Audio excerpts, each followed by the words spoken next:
أعوذ بالله من الشيطان الرجيم بسم الله الرحمن الرحيم الحمد لله رب العالمين সালাম ওয়া সাইয়্যিদুল মুরসালিন সাল্লাল্লাহু আলাইহি ওয়াসাল্লাম।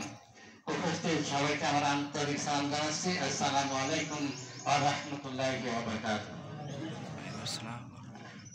রাসূলুল্লাহ সাল্লাল্লাহু আলাইহি ওয়াসাল্লাম খুতবা দিতে উঠেছেন, ওঠার পরে বলছেন আমিন আমিন আমিন তিনবার। তা আমি অত লম্বা দেবো না, কারণ আমার সময় 5 মিনিট বেশ মাত্র। 5 মিনিট টাকাটা বসাতে সময় লাগবে, এই 5 মিনিট কথা বলি। কথা হচ্ছে এই যে ব্যক্তি রাসূলুল্লাহ বলছেন যে আমরা জিজ্ঞেস করছেন যে আপনি খুতবা দিতে গিয়ে দাঁড়িয়ে আমিন আমিন আমিন কেন বললেন? আমরা একটুখানি শুনতে চাচ্ছি। রাসূলুল্লাহ বলছেন যে জিবরাইল আলাইহিস সালাম আমার কাছে এসে এই সংবাদ বললেন, যে ব্যক্তি রমজান মাস পেল তার গুনাহ মাফ করতে পারে না, সে ধ্বংস হয়ে যায়। কত বড় কথা! রমজান মাস জীবনে পেল কিন্তু জীবনের গুনাহ মাফ করে নিতে পারলো না, সে ধ্বংস হয়ে যায়। তা আমি বলছি যে আমিন, কারণ আল্লাহ প্রদত্ত মেসেজ তো আমি অস্বীকার করতে পারি না।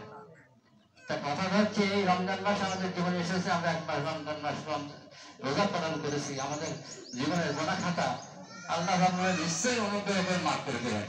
এই বিষয় নিয়ে ভালো রাখি, আর আমরা সেইভাবে আগামী দিনের জন্য নিজের জীবনকে প্রতারিত করার চেষ্টা করি ইনশাআল্লাহ। আপনারা জানেন আমি পুরো 2.5 মাসের মতো লাগিয়েছিলাম। অনেকেই জানেন, অনেকে জানেন না হয়তো। বিশেষ কারণে আমার ছেলের জন্য গেছিলাম 2.5 মাসের মতো। তবে 27